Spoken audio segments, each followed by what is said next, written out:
You're listening to the MPD Connect Podcast, hosted by Public Information Officer Tim Aycock. Hello, thank y'all for being here. I know you do not like doing this, and thank you so much for begrudgingly doing it for us. Yes. You are definitely the unsung heroes of the behind the scenes of the police department, and telecommunicators in general are. So that's something we want to highlight and really try to see if we can recruit some good people to help fulfilling all those spots that we need filled. Mm-hmm.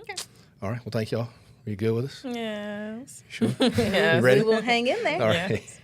All right, so Talia, you first just tell me a little bit about yourself. So my name is Talia Hood. I'm Administrative Services Manager for, obviously, Matthews Police Department.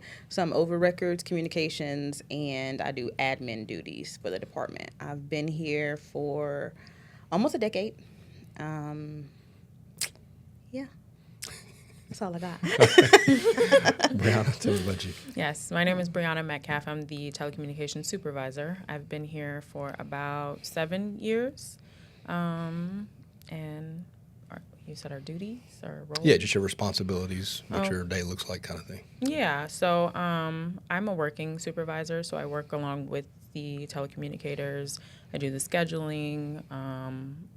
Handle all anything that goes wrong, really. They come to me, and okay. That's pretty much it. So what either one of you can answer this, or if you both want to, that's fine too. Mm-hmm. What's the most, I guess, important role about being a telecommunicator when, if I'm Joe Citizen and I call 911, what is the big role that you play? Want to answer that? Sure. So the big role of being a telecommunicator is just knowing how to adapt.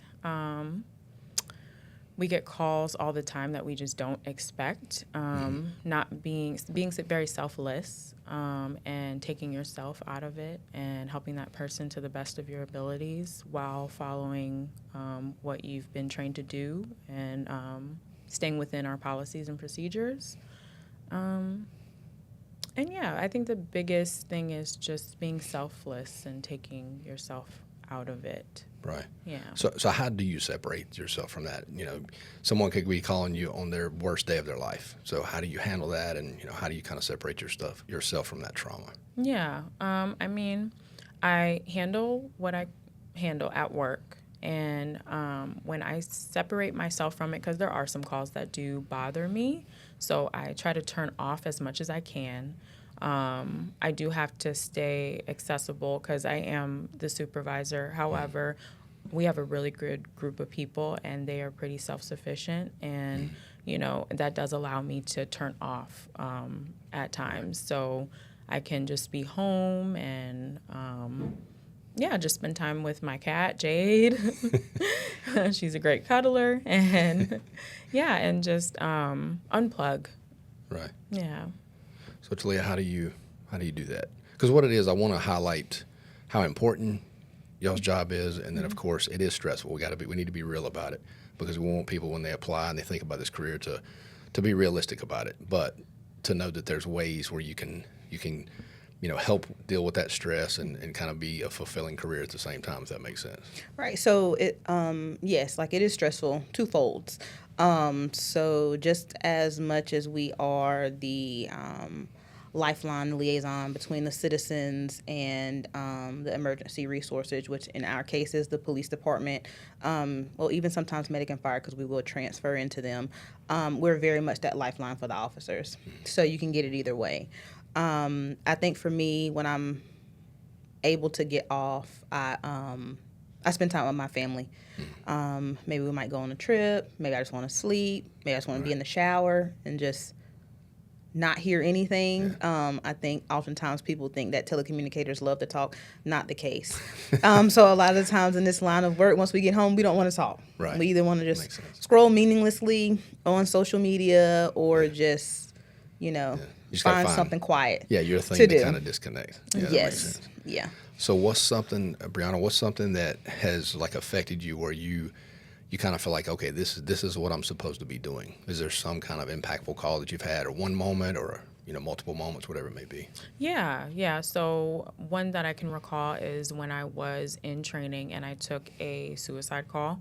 that had affected me. I have dealt with suicide in my family. My aunt, she committed suicide. So suicides are a little sensitive for me. And so we got a call and I talked to the spouse, and it really affected me. And after I took the call, I still tried to work through it. And, Talia noticed, she was my trainer at the time. She noticed that I was very bothered by it. And, she's like, "Are you okay?" And I'm like, "Yep, I'm good." And I was making like silly mistakes. And she's like, "Go ahead and take a break. Just take a minute." And I was like, "Okay." And I just went outside and I just was like, "Oh my gosh, I don't know if I can do it." But, when I got past that, and I still was able to power through, and being that calm voice on the end of that for that spouse, I'm like, I think I can do this. Like, I just need, and that's when I was saying, like, take myself out of it. This isn't about me. This is about this person. And, it might affect me a certain way, but let me handle this. Let me take care of this person to the best of my ability. And then after we're done, then I can focus on me and my well-being. And so that was one of the calls where I knew that I could do this. I could push through it, and I could do it. Yeah, that's great. I think that's a great way to look at it, too, because you kind of put that positive spin on it, like, my trauma, I can take my experience and help others with that, and that's definitely a calling kind of thing. That's really good. How about you, Talia? Can you think of anything specifically where you were, because I know with any new job in general, but especially if you make a big career change or something like this, you've never been experienced of this before, you might have those moments where you're like, wow, this is a lot. This is heavy. It is. I always say it takes a special kind of person to be in this profession, in this line of work. Like I said, the stress is twofold. I think for me, early on, me having a conversation with a team that was, she was going through a difficult time, and just letting her know that she was important and she mattered and stuff like that. I would say that was my first call within my first year, and that made me say, okay, you know what, like this is what I'm here for. But I have my triggers just like everyone else. I think sometimes people think that telecommunicators on the other end, we sound as if we don't care. That's just how we're trained. We're trained not to show our emotion because our emotion doesn't matter in that moment. What matters is getting the help to the citizens and ensuring that we're getting the pertinent information over to our officers so our officers arrive with the correct information and they arrive safely on the scene. So it's not that we don't care. We do. Our eyes could be swelling up and we could be about on the verge of tears, or our heart could be beating fast, but it's our job to make sure that that doesn't translate on the other line. Right. Yeah, because that's got to be tough trying to get all the information. I mean, how important is that? Because you're trying to get all this vital information, get it correctly, and help keep them calm the best you can, and really relay it to the officer in the field. Yeah. So how does that dynamic work? That multitasking is something that you kind of have to have a little bit of it already, but you definitely learn as you go. It gets better over time. But it's a partnership. So your teammates in the room know. Like sometimes you have what we call a hot call, and things just are rapid paced with the notes, whether it be because what's happening on the other line with the caller, or whether it be something that the officers are going through, like, oh, it's a chase. So now we're picking up things quickly. But that doesn't stop the citizens from calling in. So maybe I'm answering the calls and Brianna's entering in the notes or something like that. So it's important to have that team work dynamic. And since we're smaller, we can hear what's going on with our partner or partners, and so we can pick that up for them. So touching on that, smaller agencies like we are, I feel like we're big enough where we have a good amount of resources, but then we're also small enough where we're kind of like a family knit organization, so we know each other really well. How important is that working for agencies this size, where you know the tone and the inflection of the officers, and you can tell if they're in distress? They don't usually speak like that or something like that. Yeah, so that's one of the beauties of working for a smaller agency. You can tell whether maybe this officer is getting a little louder because it's traffic, or that's not usually how they sound. Maybe we need to go ahead and send them another unit, whether they were able to request for that other unit or not. Or maybe that scene is escalating, and we can maybe hear it. Sometimes we can hear things while we're talking to the citizen. Right. When the officer is arriving on scene, and so then we can also know what's going on then, and then we're like, okay, well, let's send another unit. Right. Or maybe the officer sounds a little shaky. Maybe it's a newer one, not as experienced. Okay, let's see if we can get somebody, en route to, help him or her out. So. Yeah. So Brianna, how rewarding is this job overall? How do you feel like it's? I'm sure it's probably changed your life in a lot of ways, but how rewarding is it? Very, very. Like I said, when I started out green is what we call it, with no experience. So there was a lot of things that were presented to me that I just could not imagine even doing or tackling. Didn't knew if I had the emotional bandwidth to do it, but I've proven myself wrong a lot of times being here, and I attribute a lot of my growth as a person, as a woman, to my job here. It has really shaped me and who I am. So being here, it does mean a lot to me. That's good. So, all right, say I'm interested in this career path. What are you looking for? I mean, a certain personality, certain mindset. What all would you be looking for? That's a good question. So I think outside of the profession, just for us and our agency, we all pretty much get along, and we're pretty laid back within reason.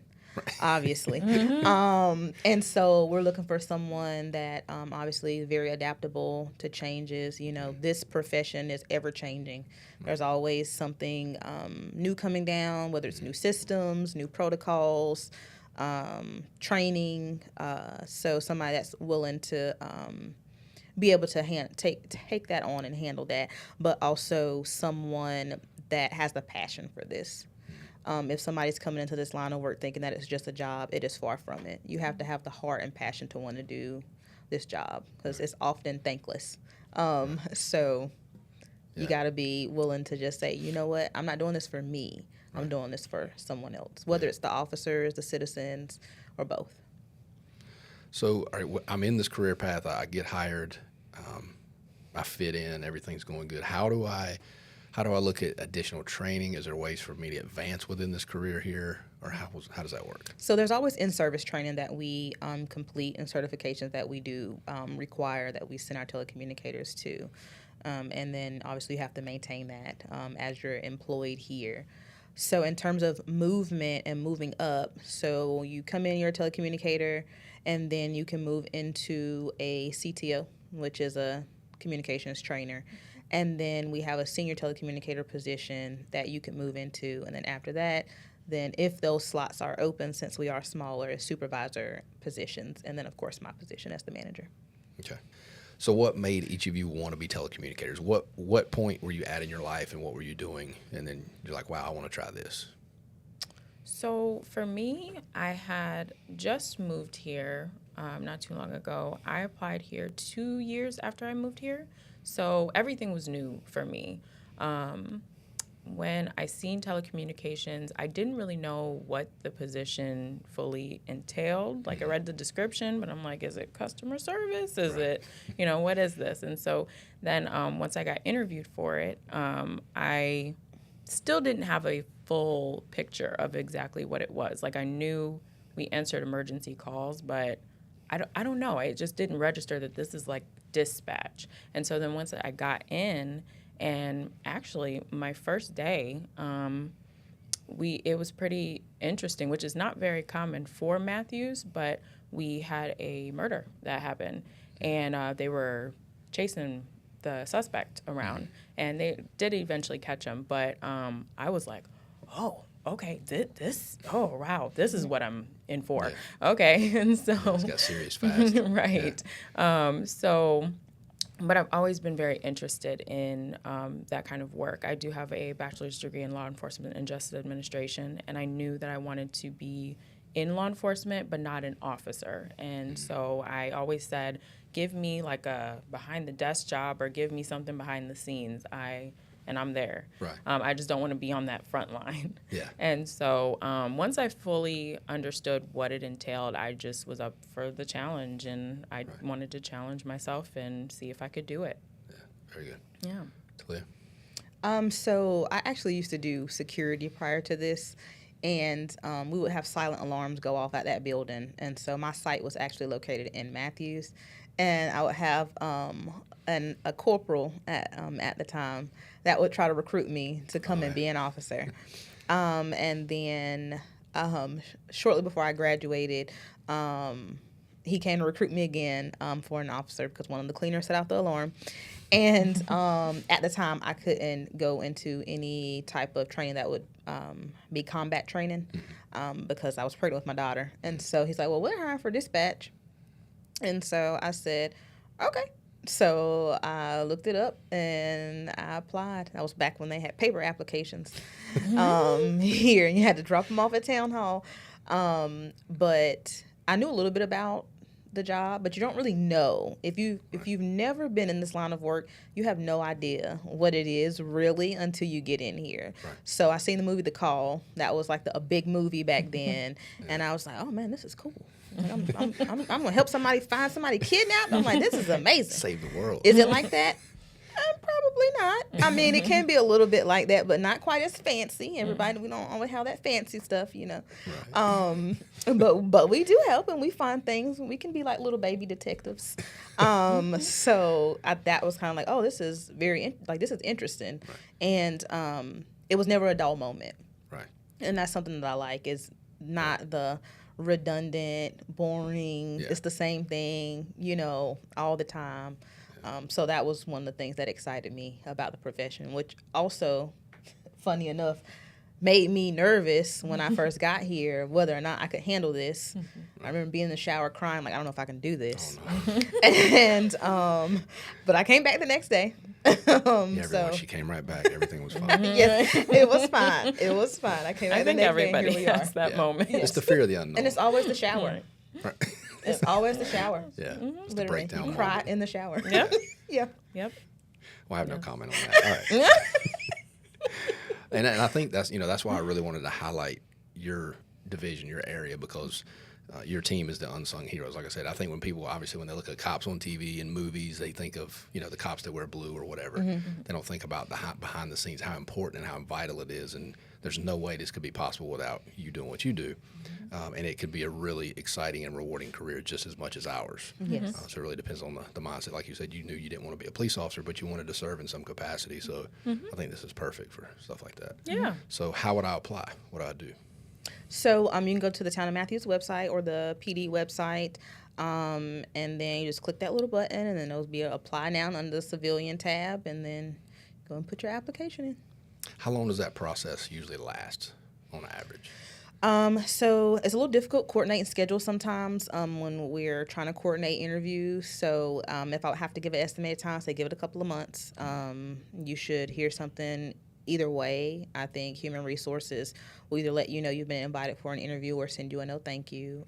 Either way. If you get a no thank you, that doesn't mean that that should discourage you from necessarily applying again. If you haven't gotten an interview, maybe, yours just didn't, getting that first bunch. Some of the admin reason or something. Yes. Yeah. Yes. So I would say don't let that discourage you from applying. Okay. That's a very good tip. All right. Anything else y'all want to add? I don't think Y'all ready to get out of here, aren't you? All right. Well, thank you so much for doing this. I really appreciate it. You're welcome. Right. You're welcome.